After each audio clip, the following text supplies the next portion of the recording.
प्रणोसी भी प्यारे विद्यार्थियों साथियों, आज हम बात करेंगे राज दर्शन में जीन जैक्स रूसो का महत्व या देन और उसका प्रभाव अर्थात राजनीतिक विचारधारा के अंतर्गत जीन जैक्स रूसो की क्या देन रही है, इसी के साथ में जीन जैक्स रूसो के विचारों का क्या प्रभाव पड़ा है, ये दोनों ही बातें आज की वीडियो में हम आपको बताएंगे। तो प्लीज प्राणों से प्यारे विद्यार्थियों ध्यान दीजिएगा।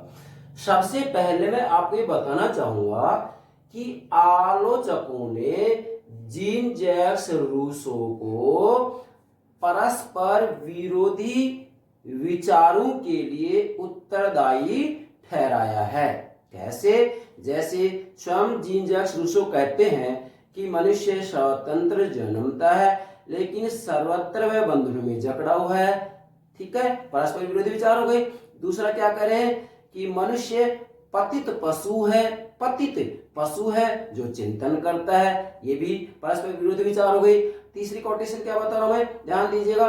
जीन जैक्स रूसो स्वयं कहते हैं कि जो तथ्य हैं उन सभी तथ्यों को एक तरफ कर दीजिएगा क्योंकि उनका समस्याओं से कोई संबंध नहीं है।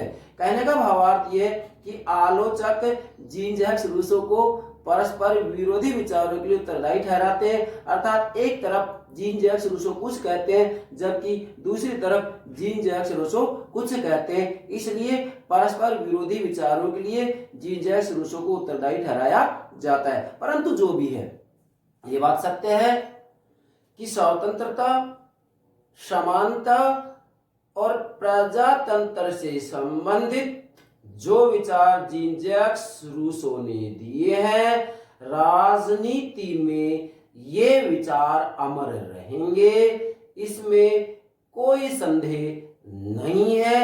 इन्हीं बातों को ध्यान में रखते हुए हम जीन जैक्स रूसो का राज दर्शन में क्या महत्व और देन या योगदान रहा है, सबसे पहले हम इसकी बात करेंगे। अर्थात आज की वीडियो में हम दो बातें लेंगे कि राज दर्शन में या राजनीतिक विचारधाराओं के अंतर्गत वास्तविक रूप में जीन जैक्स रूसो का क्या महत्व और देन रहा है। एक तो ये पार्ट होगा। दूसरा क्या होगा इसका पार्ट कि इसका वास्तविक रूप में राजनीतिक विचारधाराओं पर भी कोई प्रभाव पड़ा है या नहीं, अर्थात जीन जैक्स रूसो के विचारों से वास्तविक रूप में विचारक, इससे आगे वाले विचारक प्रभावित हुए या नहीं, या दुनिया के ऊपर जो राष्ट्र राज्य है उनके ऊपर भी इनके विचारों का कोई प्रभाव पड़ा है या नहीं, इन दोनों बातों की हम चर्चा करेंगे। तो प्लीज ध्यान दीजिएगा, वास्तविक रूप में जब तक हम किसी भी विचारक विशेष के बारे में ये नहीं समझ जाते हैं कि उनके विचारों का क्या योगदान रहा है, उनके विचारों का क्या प्रभाव रहा है,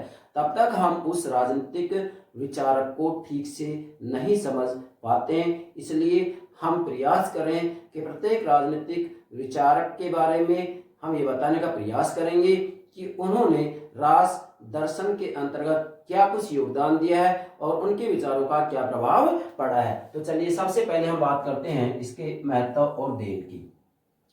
नंबर एक, हम विशेषकर बिंदु के आधार पर प्रत्येक बात को समझाने का प्रयास करें जिससे कि आपको कोई परेशानी हो नहीं। नंबर एक, इसका देन क्या रहा है, मानव स्वभाव के बारे में इनका योगदान रहा है। कैसे? ध्यान दीजिएगा भाई, हॉब्स और मैकियावेली ने व्यक्ति को स्वभाव से घोर स्वार्थी बतलाया था, जबकि जीन जैक्स रूसो व्यक्ति को स्वभाव से सरल स्वभाव का मान रहे हैं, इसी के साथ में इसे भोला भाला मान रहे हैं। इनका कहना है कि वास्तविक रूप में एक व्यक्ति बच्चे की तरह बिल्कुल भोला भाला होता है। अगर यह अपराधी बनता है तो इसमें वास्तविक रूप में उसका स्वयं की कोई गलती नहीं है, बल्कि परिस्थितियों के वशीभूत होकर या समाज ही उसे वास्तविक रूप में बुरा बनाता है। तो यहाँ हम ये कहना चाहेंगे कि जीन जैक्स रूसो के इस विचार में सच्चाई है कि व्यक्ति सच में होता तो भोला भाला है, सरल स्वभाव का है, लेकिन समाज ही इसे अवगुणी बनाता है। इसमें स्वयं में कोई दोष नहीं है, इसके अंतर्गत जितने भी दोष हैं या ये दोषी बनता है तो इसका मूल कारण जीन जैक्स रूसो समाज को ही बताते हैं। परिस्थितियों को ही बताते हैं, वातावरण को ही बताते हैं, परिवेश को ही बताते हैं। इसलिए यहाँ ये कहा जा सकता है कि मानव स्वभाव के बारे में जीन जैक्स रूसो ने जो बातें कही हैं वो सत्य के काफी समीप हैं, सत्य के नजदीक हैं, उनमें यथार्थता है, उनमें सत्यता है। नंबर 8 योगदान हो गया। दूसरा इसका योगदान क्या है भाई, कि जीन जैक्स रूसो कह रहे हैं प्रकृति की ओर लौटो। ध्यान दें, जब जीन जैक्स रूसो ने प्राकृतिक अवस्था का उल्लेख किया तो इन्होंने कहा था कि व्यक्ति प्राकृतिक अवस्था में बिल्कुल भोला भाला था, स्वतंत्र रूप में वनों में विचरण करता था। उस समय संपत्ति का प्रादुर्भाव नहीं हुआ था, न इसका अपना घर परिवार था। ऐसी स्थिति में इसे स्वार्थ और परमार्थ का भी ज्ञान नहीं था, इसलिए यह आपस में प्रेम से रहते थे। उसके बाद में सभ्यता का विकास होता है, संपत्ति का प्रादुर्भाव होता है। जैसे स्वयं जीन जैक्स रूसो कह रहे हैं कि जब से संपत्ति रूपी श्राप मानव समाज में पैदा हुआ है तभी से मनुष्य की शुद्ध शांति कापूर हो गई है, मतलब भंग हो गई है। इसका मतलब यहाँ सभ्यता का जैसे जैसे विकास होता है तो व्यक्ति स्वार्थी बन जाता है, आपस में झगड़ना शुरू कर देता है। तो इसके लिए जीन जैक्स रूसो कह रहे हैं कि भाई यदि हमें वापस वही सुख चाहिए तो ऐसी स्थिति में हमें प्रकृति की ओर वापस लौटना पड़ेगा, मतलब हमें प्रकृति के साथ जीवन जीना पड़ेगा। कैसे? जैसे स्वयं जीन जैक्स रूसो कह रहे हैं कि हमें वही अज्ञानता, वही भोलापन, वही गरीबी वापस लौटा दो, केवल वही हमें सुखी बना सकते। यूरोप में तो वास्तविक रूप में प्रकृतिवादियों का एक आंदोलन भी चल पड़ा था, जिनका कहना था कि यदि हम प्रकृति के साथ जीवन जिएंगे तो प्रसन्न रहेंगे, सुखी रहेंगे, आनंद से अपना जीवन व्यतीत करेंगे। तो कहने का भावार्थ यह है कि आधुनिक समय में भी इस बात को यदि ध्यान में रखा जाए तो हम ये कहेंगे कि जीन जैक्स रूसो का कहना यहाँ पर यह है कि वर्तमान राज्य में क्या कुछ कमियां हैं, हम प्रकृति की ओर लौटो, जिसकी बातें जीन जैक्स रूसो कह रहे हैं, इसके आधार पर वर्तमान राज्य में कमियों को तलाश सकते हैं। यही इसका योगदान है। अगली बात, तीसरा जो इसका महत्व या देन है वो क्या है भाई, मनुष्य एक राजनीतिक प्राणी है। नोट कीजिएगा, तीसरा योगदान क्या है इसका, मनुष्य एक राजनीतिक प्राणी है। अब देखो, वास्तविक रूप में यह बात सबसे पहले राजनीति विज्ञान के जनक अरस्तु के द्वारा कही गई थी। क्या? कि मनुष्य स्वभाव से एक सामाजिक और राजनीतिक प्राणी है। जैसा एक अरस्तु स्वयं कह रहे हैं, क्या कह रहे हैं कि जो व्यक्ति ये कहता है कि मुझे राज्य और समाज की कोई आवश्यकता नहीं है, वह व्यक्ति नहीं है, या तो वह देवता है या वह पशु है। अगर वह मनुष्य है तो बिना समाज राज्य के रह नहीं सकता। इसका मतलब व्यक्ति स्वभाव से ही एक राजनीतिक प्राणी है, एक सामाजिक प्राणी है। अब यही बात जीन जैक्स रूसो भी कह रहे हैं कि मनुष्य स्वभाव से ही एक राजनीतिक प्राणी है। तो इसका मतलब यहाँ जीन जैक्स रूसो अरस्तु की बात को ही पुनः स्वीकार कर रहे हैं। इसका मतलब यहाँ ये हुआ कि जीन जैक्स रूसो का यह योगदान है, देन है कि इन्होंने मनुष्य को एक राजनीतिक प्राणी माना है, अर्थात बिना राज्य के व्यक्ति के व्यक्तित्व का विकास नहीं हो सकता, व्यक्ति का सर्वांगीण विकास नहीं हो सकता, व्यक्ति सुख शांति से अमन चैन से अपना जीवन व्यतीत नहीं कर सकता। ये बात जीन जैक्स रूसो कह रहे हैं। इसलिए तो इन्होंने जैसे जैसे व्यक्ति मतलब सभ्यता का विकास होता है, संपत्ति का प्रादुर्भाव होता है तो व्यक्ति परतंत्र हो जाता है। ऐसी स्थिति में परतंत्रता दूर करने के लिए सामाजिक समझौता किया जाता है। सामाजिक समझौते के परिणाम स्वरूप राज्य का प्रादुर्भाव होता है। जो राज्य का प्रादुर्भाव होता है ये सामान्य इच्छा कहलाता है। सामान्य इच्छा सभी कानूनों का स्रोत है। तो इसका मतलब यहाँ जीन जैक्स रूसो क्या कर रहे हैं कि मनुष्य एक राजनीतिक प्राणी है। अरस्तु की बात को ये स्वीकार कर रहे हैं। तो यह भी इसका बहुत महत्वपूर्ण योगदान है। आज हम देखें वास्तविक रूप में व्यक्ति समाज और राज्य के बिना रह नहीं सकता, अर्थात वास्तविक रूप में यदि व्यक्ति का समग्र संपूर्ण सर्वांगीण विकास चाहिए तो राज्य की आवश्यकता होगी। राज्य के बिना व्यक्ति का विकास नहीं हो सकता है, शाश्वत सत्य बात है। अगली बात, चौथा योगदान क्या है भाई, ध्यान दें, सामान्य इच्छा से संबंधित जो इन्होंने विचार दिए हैं ये भी इनका योगदान है। क्या कह रहा हूं मैं, सामान्य इच्छा का सिद्धांत इन्होंने दिया ही है, पिछली वीडियो में आपको समझाया था। तो यहाँ इनका योगदान क्या है, सामान्य इच्छा के बारे में इन्होंने जो अपना सिद्धांत दिया है, विचार दिया है, यह भी इनकी सबसे महत्वपूर्ण देन रही है। कैसे रही है? क्योंकि देखो, अब ये बात तो हमने आपको समझा दिया था कि सामान्य इच्छा क्या है, पिछली वीडियो में बता दिया था। यहाँ पर थोड़ा सा बताने का प्रयास करूंगा। क्या कि सामान्य इच्छा को समझाने के लिए सबसे पहले जीन जैक्स रूसो व्यक्ति की इच्छाओं को दो भागों में विभाजित करता है। भाई प्रत्येक मनुष्य दो इच्छाएं होती हैं, यथार्थ इच्छा, वास्तविक इच्छा। यथार्थ इच्छा का आधार स्वार्थ होता है, वास्तविक इच्छा का आधार सामान्य हित होता है। अब जो वास्तविक इच्छाएं हैं जिनका आधार सामान्य हित है, उन सभी वास्तविक इच्छाओं का योगफल क्या है? सामान्य इच्छा है। तो यहाँ पर जो ये सिद्धांत दिया गया है, यह भी जीन जैक्स रूसो की सबसे महत्वपूर्ण देन है। कैसे है? क्योंकि इसके अंतर्गत एक तरफ संप्रभुता और दूसरी तरफ स्वतंत्रता, मतलब यहाँ संप्रभुता और स्वतंत्रता मतलब सत्ता और स्वतंत्रता के समन्वय के ऊपर बल दिया गया है। मतलब यहाँ जीन जैक्स रूसो ने वास्तविक रूप में सत्ता और स्वतंत्रता में समन्वय बिठाया है। किसके माध्यम से? सामान्य इच्छा के सिद्धांत के माध्यम से। देखो, राजनीति विज्ञान की मूल समस्या यही तो है भाई कि स्वतंत्रता, समानता और सत्ता के मध्य समन्वय कैसे बिठाया जाए। इस समस्या का उत्तर हमें मिलता है जीन जैक्स रूसो की सामान्य इच्छा के सिद्धांत के अंतर्गत। विशेषकर जो विद्यार्थी आईएएस की तैयारी कर रहे हैं, यूजीसी नेट की तैयारी कर रहे हैं, कॉलेज लेक्चरर, स्कूल लेक्चर की तैयारी करें, उन्हें यह बिंदु विशेष रूप में समझना है। अब इनमें समन्वय की बात कर रहे हैं तो इसका मतलब राजनीति विज्ञान की जो मूल समस्या है उसका समाधान जीन जैक्स रूसो के सामान्य इच्छा के सिद्धांत में मिलता है। अगली बात क्या है कि इन्होंने प्रजातंत्र को मजबूत किया है। कैसे किया है? ध्यान दें, इन्होंने कहा है कि प्रजातंत्र के अंतर्गत वास्तविक रूप में इन्होंने जो निर्णय लिया जाता है वह बहुमत के आधार पर लिया जाता है। क्या? बहुमत के निर्णय को इन्होंने न्यायोचित ठहराया। किसने?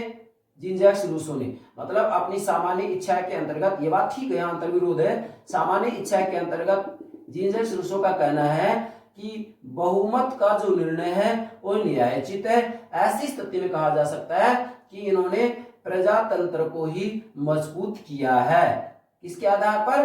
कि बहुमत के निर्णय को इन्होंने न्यायोचित बताया है। ठीक है, तो इसका मतलब ये हुआ कि इस आधार पर जब ये कह रहे हैं कि बहुमत का निर्णय ही उचित है, श्रेष्ठ है, तो यहाँ पर ये प्रजातंत्र की भावना को ही मजबूत कर रहे हैं। यह भी इनका सबसे महत्वपूर्ण योगदान है। और वास्तविक रूप में हम कहें तो जीन जैक्स रूसो ने स्वतंत्रता, समानता और प्रजातंत्र के बारे में अपने जो विचार दिए हैं, इन विचारों का सबसे ज्यादा प्रभाव पड़ा है। मैं यहाँ पर कहना चाहूंगा कि वास्तविक रूप में फ्रांस में जो राज्य क्रांति हुई है, इसके ऊपर जीन जैक्स रूसो का सबसे ज्यादा प्रभाव पड़ा है। इसलिए फ्रांस की राज्य क्रांति का जनक इसी को माना जाता है। अब ध्यान दें, इसके बाद में अगला जो इसका योगदान है वो क्या है? लोकप्रिय संप्रभुता। यहाँ पर एक विद्वान है मैक्सी कह रहे हैं कि जीन जैक्स रूसो ने वास्तविक रूप में लोकप्रिय संप्रभुता का ही सिद्धांत दिया है। कौन करें? मैक्सी। क्या? लोकप्रिय संप्रभुता का सिद्धांत दिया है। तो अब ये बिंदु बन गया आपका क्या? लोकप्रिय संप्रभुता। अब ये कैसे लोकप्रिय संप्रभुता? ध्यान देंगे कि जीन जैक्स रूसो वास्तविक रूप में जो संप्रभुता है, संप्रभुता का वास सामान्य इच्छा में बतलाते हैं। किसे बतलाते हैं? सामान्य इच्छा में बतलाते हैं। और यहाँ पर वास्तविक रूप में व्यक्ति की स्वतंत्रता के ऊपर बल दिया गया है। जबकि संप्रभुता के बारे में जीन जैक्स रूसो से भी पहले जीन बोंदा और टॉमस हॉब्स के द्वारा अपने विचार दिए गए थे, लेकिन वहां पर व्यक्ति की स्वतंत्रता के बारे में कुछ भी नहीं कहा गया था, उसके ऊपर बल नहीं दिया गया था, बल्कि जो शासक है उसकी निरंकुशता के ऊपर बल दिया गया है। व्यक्ति की स्वतंत्रता की बातें नहीं कही गई हैं। लेकिन जो जीन जैक्स रूसो है वह संप्रभुता का वास किसे मान रहे? सामान्य इच्छा में मान रहे। और सामान्य इच्छा क्या है? वास्तविक इच्छाओं का योगफल है, जोड़ है, जिसका आधार सामान्य हित है। इसका मतलब ये हुआ कि यहाँ पर सामान्य हित के आधार पर वास्तविक इच्छाएं बन रही हैं। वास्तविक इच्छाओं का योगफल सामान्य इच्छा है। तो सामान्य इच्छा स्वामी संप्रभु है। तो इसका मतलब स्वयं जनता ही यहाँ पर संप्रभु है। इसलिए लोकप्रिय संप्रभुता का इन्होंने सिद्धांत दिया है। ये इनका सबसे ज्यादा महत्व या देन है। अगला इनका योगदान क्या है भाई? राज्य और सरकार में अंतर माना है इन्होंने। ध्यान दें, हम ज्यादातर विचारकों के बारे में जब अध्ययन करते हैं तो ये बात आती है कि राज्य और सरकार का इन्होंने पर्यायवाची रूप में प्रयोग किया है, मगर जीन जैक्स रूसो ने राज्य और सरकार में स्पष्ट रूप में अंतर माना है। कैसे माना है, ध्यान दें। राज्य को जीन जैक्स रूसो क्या मान रहे हैं? संपूर्ण जन समुदाय, संपूर्ण जन समुदाय को ये क्या करें? राज्य, जिसका निर्माण किसके आधार पर होता है? समझौते के द्वारा। समझिए भाई, यहां ये राज्य के बारे में क्या कर रहे हैं कि समझौते के परिणाम स्वरूप राज्य का निर्माण होता है, और इसमें कौन होंगे? संपूर्ण जन समुदाय होगा। तो ये तो बात होगी राज्य की। और सरकार के बारे में क्या करें कि व्यक्ति या व्यक्ति समूह है। ये सरकार क्या है? व्यक्ति या व्यक्ति समूह है, जिसकी नियुक्ति राज्य द्वारा सामान्य इच्छा को क्रियान्वित करने के लिए की जाती है। मैं फिर से दोहरा रहा हूं, इसको नोट करेंगे आप, बहुत महत्वपूर्ण बात है। कंपटीशन में प्रश्न पूछ लिया जाता है, विद्यार्थी गलती करते हैं। देखो, राज्य तो क्लियर हो गया, क्या है? संपूर्ण जन समुदाय, जिसका निर्माण किसके द्वारा हो रहा है? सामाजिक समझौते के द्वारा इसका निर्माण हो रहा है, इसमें संपूर्ण जन समुदाय सम्मिलित है। अब सरकार के बारे में क्या कह रही है कि व्यक्ति या व्यक्ति समूह है ये। कौन? सरकार। फिर जिसकी नियुक्ति, अर्थात इस सरकार की नियुक्ति राज्य द्वारा, किसके द्वारा? इसके द्वारा, जो ये समझौते के परिणाम स्वरूप जिसका प्रादुर्भाव हो रहा है, जिसकी नियुक्ति राज्य के द्वारा की जाती है। किस लिए?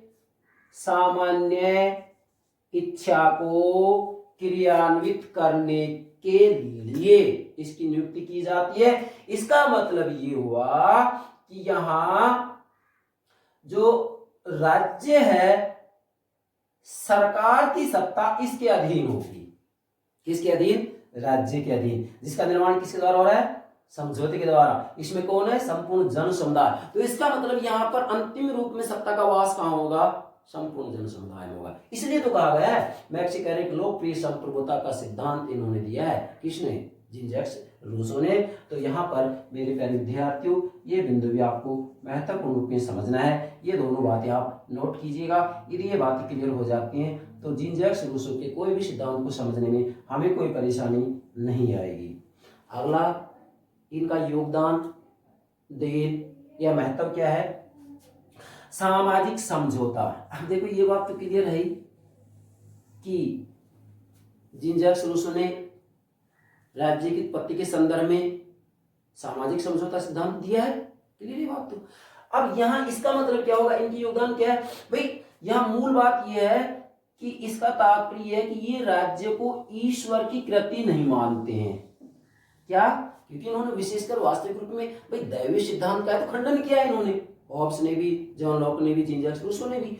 तो यहाँ इसके आधार पर यह कहा जा रहा है कि राज्य ईश्वर की कृति नहीं है, बल्कि स्वयं व्यक्तियों ने इसका निर्माण किया है। क्या किया? इसका निर्माण किया है। इसलिए वास्तविक रूप में देखा जाए तो यह भी जीन जैक्स रूसो की सबसे महत्वपूर्ण देन रही है। इसमें राज दर्शन में। अगला जिसका योगदान है, 8वां, नोट करें। अगला योगदान क्या है?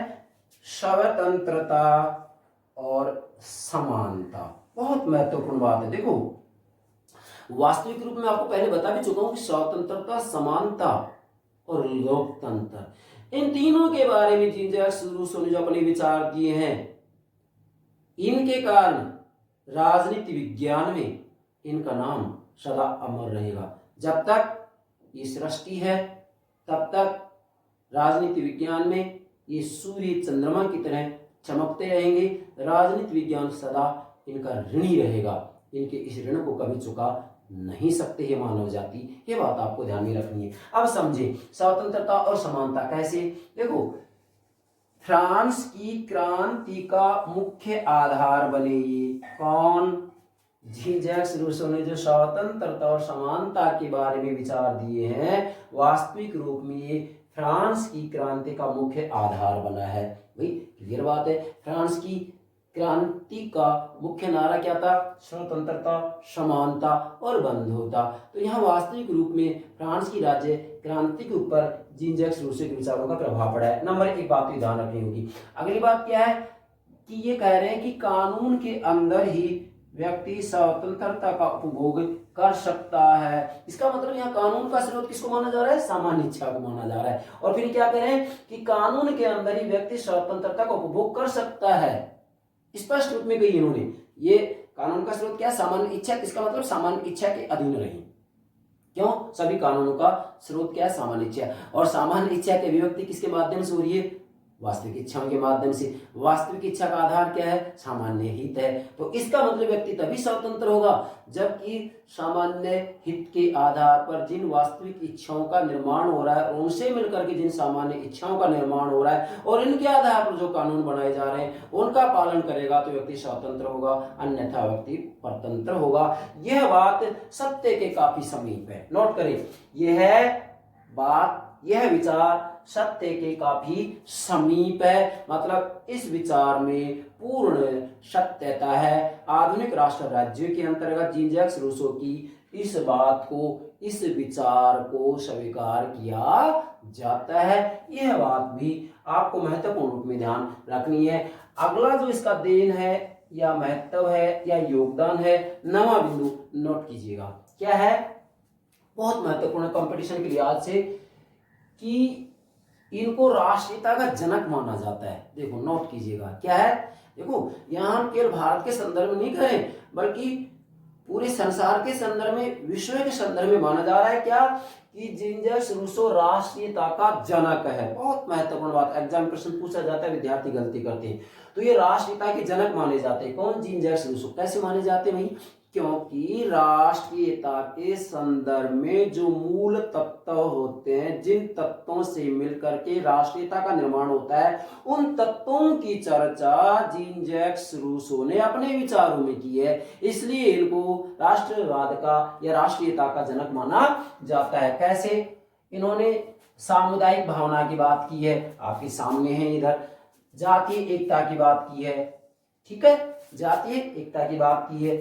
अब इसी के साथ में इन्होंने सामान्य इच्छा की जो व्याख्या की है, वास्तविक रूप में उसके द्वारा राष्ट्रीयता का ही निर्माण होता है। और इसी के साथ में इन्होंने नागरिक जीवन की सर्वोच्चता की बात भी की है। इसके आधार पर भी राष्ट्रीयता का ही निर्माण होता है। अतः इसी कारण जीन जैक्स रूसो को राष्ट्रीयता का जनक माना जाता है। नोट कीजिएगा, राष्ट्रीयता का जनक किसे माना जाता है? जीन जैक्स रूसो को माना जाता है। अंतिम इसका योगदान, महत्व या देन क्या है? सावयव सिद्धांत। इन्होंने वास्तविक रूप में जब राज्य के बारे में अपने विचार दिए हैं और इन विचारों का हम अध्ययन करते हैं तो उनमें सावयव सिद्धांत दिखलाई देता है। इसका मतलब क्या होगा? इसका मतलब होगा कि जीन जैक्स रूसो व्यक्ति को राज्य रूपी शरीर का अंग मानते हैं। कैसे? हमारा ये शरीर है, क्या इस शरीर से हम इन अंगों को अलग कर सकते हैं? नहीं। और अगर अलग कर दिया तो क्या इन अंगों का कोई महत्व होगा? कोई महत्व नहीं होगा। इसी प्रकार से जीन जैक्स रूसो कह रहे हैं कि राज्य से अलग रहकर व्यक्ति का कोई महत्व नहीं है। इसी बात को हम यहाँ तलाशेंगे कहाँ कि मनुष्य एक राजनीतिक प्राणी है। मतलब यदि व्यक्ति को अपना विकास करना है, व्यक्ति को अपना सर्वांगीण विकास करना है, व्यक्ति को सुख शांति से अपना जीवन जीना है तो राज्य के अधीन रहते हुए, अर्थात बिना राज्य के उसका विकास नहीं हो सकता। क्यों? क्योंकि व्यक्ति राज्य रूपी शरीर का एक अंग है। अब जब व्यक्ति की तुलना राज्य रूपी शरीर से की जा रही है, मतलब व्यक्ति की तुलना राज्य रूपी शरीर के अंग से की जा रही है कि राज्य का एक अंग है और अंग की सार्थकता उसके साथ रहने में, उसे अलग रहने में नहीं है। क्योंकि शरीर से यदि एक अंग अलग कर दिया जाता है तो उसकी कोई सार्थकता नहीं है। अतः इस आधार पर कहा जा सकता है कि जीन जैक्स रूसो वास्तविक रूप में सावयव सिद्धांत के आधार पर यह बात बताना चाह रहे हैं कि व्यक्ति का विकास तभी संभव है जबकि वहां पर राज्य मौजूद होगा। बिना राज्य के व्यक्ति के व्यक्तित्व का विकास नहीं हो सकता। सबसे महत्वपूर्ण बात है, हालांकि ये बात इनसे पहले प्लेटो और अरस्तु के द्वारा भी कह दी गई थी। और हम ये कहेंगे कि इसके बाद में सावयव सिद्धांत की जब बात की जाती है तो पूर्ण रूप में जो सावयव सिद्धांत दिया गया है वह हर्बर्ट स्पेंसर के द्वारा दिया गया है। नोट करेंगे क्या? इन्होंने चर्चा तो की नहीं, स्पष्ट रूप में जो सिद्धांत दिया है वो आगे चलकर किसने दिया है? किसने दिया है? हर्बर्ट स्पेंसर ने दिया है। नोट करें, किसने दिया है? हर्बर्ट स्पेंसर ने राज्य के बारे में साम्यवाद सिद्धांत दिया है। परंतु यहाँ जीन जैक्स रूसो के विचारों में भी हमें ये बात दिखलाई देती है। अब इसके बाद में इसका दूसरा पार्ट आता है। ये तो होगा इसका महत्व और देन से संबंधित मुख्य बातें। ध्यान दें, यदि आपने ये बातें अर्थात इसकी योगदान को इन 10 बिंदुओं के आधार पर समझ लिया, इनसे बाहर कोई प्रश्न एग्जाम में बनता नहीं है। मैं विशेष प्रयास कर रहा हूं कि चाहे कोई भी विचार क्यों ना, उसकी सभी बातों को आपको समझाने का प्रयास करूंगा। दूसरा पार्ट क्या है कि जीन जैक्स रूसो का या जीन जैक्स रूसो के विचारों का क्या प्रभाव पड़ा है। दूसरा पार्ट क्या है, ध्यान दें। वास्तविक रूप में राजनीति विज्ञान के विकास पर जीन जैक्स रूसो का बहुत गहरा प्रभाव पड़ा है। जैसा कि मैंने आपको कहा भी है कि स्वतंत्रता, समानता और लोकतंत्र के विचार ऐसे विचार हैं इनके, जीन जैक्स रूसो के, कि वास्तविक रूप में इनके कारण राजनीति विज्ञान में, राजनीति में इनका नाम हमेशा अमर रहेगा। इसमें कोई संदेह नहीं है। यह बात आपको ध्यान में रखनी। चलिए अब हम बिंदु के आधार पर इसको भी समझाने का प्रयास करेंगे। पहला इसका प्रभाव क्या है वही नोट करें। राज्य क्रांति के संदर्भ में इसका प्रभाव क्या? फ्रांस की राज्य क्रांति का एक तो जनक माना जाता है। क्या कर रहा हूं मैं? जीन जैक्स रूसो फ्रांस की राज्य क्रांति का जनक माना जाता है। अर्थात वास्तविक रूप में फ्रांस की राज्य क्रांति का जो मूल आधार था वो था स्वतंत्रता, समानता और बंधुता, और उनकी बातें इन्होंने की भी है। किसने? जीन जैक्स रूसो ने। इसी के साथ में संयुक्त राज्य अमेरिका का संविधान था। क्या कर रहा हूं? संयुक्त राज्य अमेरिका का स्वाधीनता आंदोलन। क्या? संयुक्त राज्य अमेरिका का स्वाधीनता आंदोलन के ऊपर भी जीन जैक्स रूसो का प्रभाव पड़ा है। यह बात भी आपको विशेष रूप में ध्यान रखनी है। तो इसका मतलब विशेषकर जो फ्रांस की राज्य क्रांति हुई थी उसके ऊपर जीन जैक्स रूसो के विचारों का प्रभाव पड़ा है। इसी कारण इनको फ्रांस की राज्य क्रांति का जनक माना जाता है। यह भी कंपटीशन के लिहाज से बहुत महत्वपूर्ण है कि फ्रांस की राज्य क्रांति का जनक किसे माना जाता है? जीन जैक्स रूसो को। दूसरा प्रभाव क्या है भाई? आधुनिक राजनीतिक विचारधाराओं पर इनका बहुत ज्यादा प्रभाव पड़ा है। कैसे? देखो, इसके लिए भी हम जो आधुनिक राजनीतिक विचारधाराएं, कौन कौन सी विचारधाराएं, क्या प्रभाव पड़ा है, अलग से हम वीडियो बनाएंगे। लेकिन यहाँ भी ध्यान रखेंगे क्या कि आधुनिक राजनीतिक विचारधाराओं के ऊपर भी जीन जैक्स रूसो के विचारों का प्रभाव पड़ा है। किस किस पर पड़ा है? जैसे व्यक्तिवादी विचारधारा के ऊपर इनका प्रभाव पड़ा है, समाजवादी विचारधारा पर इनका प्रभाव पड़ा है, इसी के साथ में निरंकुशवाद के ऊपर इनका प्रभाव पड़ा है। इनका जीन जैक्स रूसो के विचारों का प्रभाव पड़ा है। इसी के साथ में हम देखें तो वास्तविक रूप में इनके विचारों का प्रभाव किसी ने किसी रूप में अन्य विचारधाराओं के ऊपर भी पड़ा है। मूलतः यहाँ व्यक्तिवाद, समाजवाद, निरंकुशवाद के ऊपर और इसी के साथ में लोकतंत्रवाद के विचारों के ऊपर इनके विचारों का प्रभाव पड़ा है। तो मुख्यतः हम ये कहेंगे जीन जैक्स रूसो के विचारों का प्रभाव 4 विचारधाराओं पर पड़ा है। क्या क्या नोट कीजिएगा? व्यक्तिवाद, समाजवाद, निरंकुशवाद, लोकतंत्रवाद। ठीक है, ये 4 विचारधाराएं ऐसी हैं जिनसे संबंधित विचार किसी न किसी रूप में जीन जैक्स रूसो के विचारों में मौजूद है। अर्थात बीज रूप में जीन जैक्स रूसो के विचारों में ये विचार मिलते हैं। इसलिए आधुनिक राजनीतिक विचारधाराएं भी किसी न किसी रूप में, प्रत्यक्ष या अप्रत्यक्ष रूप में, जीन जैक्स रूसो के विचारों से प्रभावित हुई है। यह भी इनका प्रभाव है, ये नोट करेंगे आप। अगली बात देखो, अब यहाँ जीन जैक्स रूसो का जो प्रभाव है इसका तीसरा बिंदु बना रहे हैं हम। तीसरा पॉइंट है आदर्शवाद। बिल्कुल सत्य है। वास्तविक रूप में जर्मनी और ब्रिटेन में जो आदर्शवाद है, इस आदर्शवाद के ऊपर भी जीन जैक्स रूसो के विचारों का प्रभाव पड़ा है। बहुत महत्वपूर्ण बात है, ध्यान रखनी। कैसे? वास्तविक रूप में इमैनुअल कांट, क्या इमैनुअल कांट के विचारों के ऊपर इनका प्रभाव पड़ा। कैसे? कि इन्होंने जो शुभ इच्छा का सिद्धांत दिया है, इसी के साथ में विवेक के आदेश का जो सिद्धांत दिया है, विवेक के आदेश का जो सिद्धांत दिया है, इनके ऊपर जीन जैक्स रूसो के विचारों का प्रभाव पड़ा है। इसी के साथ में हीगल के द्वारा जो राज्य विषयक विचार दिए गए हैं, विश्व आत्मा संबंधी विचार दिए गए हैं, जिनकी चर्चाएं हम आगे चल करके इन दोनों ही विचारकों को पूर्ण रूप में समझाएंगे।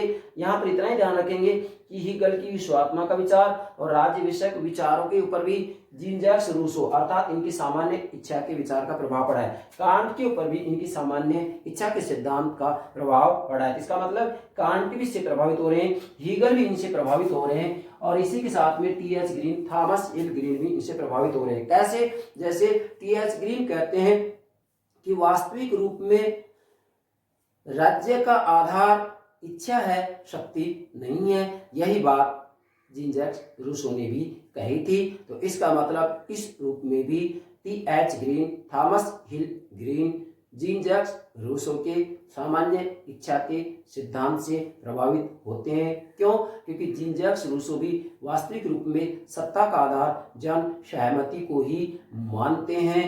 इसी कारण हम कह सकते हैं कि वास्तविक रूप में आदर्शवाद भी इनसे प्रभावित हुआ है, जिसको कि हम दो भागों में विभाजित कर सकते हैं। एक तरफ जिसका प्रतिनिधित्व करेगा वो हीगल करेगा, और दूसरी तरफ जिसका प्रतिनिधित्व करेगा वो ग्रीन करेगा, जिसकी चर्चाएं हम आगे चलकर करेंगे। अतः आप कह सकते हैं कि आदर्शवाद के ऊपर भी जीन जैक्स रूसो के विचारों का प्रभाव पड़ा है। अंतिम बहुत महत्वपूर्ण बात है ये एग्जाम की दृष्टि से, जो कि विद्यार्थी अक्सर गलती करते हैं, वो क्या है कि वास्तविक रूप में जो रोमांसवाद है इसके ऊपर भी जीन जैक्स रूसो के विचारों का प्रभाव पड़ा है। कैसे? क्योंकि स्वयं जीन जैक्स रूसो कह भी रहे हैं कि ये वास्तव में विवेक को नहीं बल्कि भावना पर जोर देते हैं। नोट करें, ये विवेक पर इतना जोर नहीं देते हैं बल्कि भावना पर जोर देते हैं। ठीक है। दूसरा क्या है, मस्तिष्क पर इतना जोर नहीं देते जितना हृदय पर देते हैं। तीसरा क्या है, विलासिता पर इतना जोर नहीं देते जितना सादगी पर देते हैं। चौथा क्या है, ये उपयोगिता पर इतना जोर नहीं देते जितना सौंदर्य पर देते हैं। इसी के साथ में ज्ञान विज्ञान पर इतना जोर नहीं देते जितना संवेदना पर जोर देते। इसलिए तो ये कह रहे हैं कि जैसे जैसे सभ्यता का विकास हुआ है व्यक्ति का पतन हो गया। तो यहाँ ज्ञान विज्ञान के ऊपर बल कहाँ दे रहे हैं, ये किसके ऊपर दे रहे हैं, संवेदना के ऊपर बल दे रहे हैं। संवेदना के आधार पर बात कही जा रही है कि हमें पुनः वही अज्ञानता भोलापन गरीबी लौटा दो, केवल वही हमें सुखी बना सकते। इसका मतलब रोमांसवाद इससे प्रभावित हो रहा है।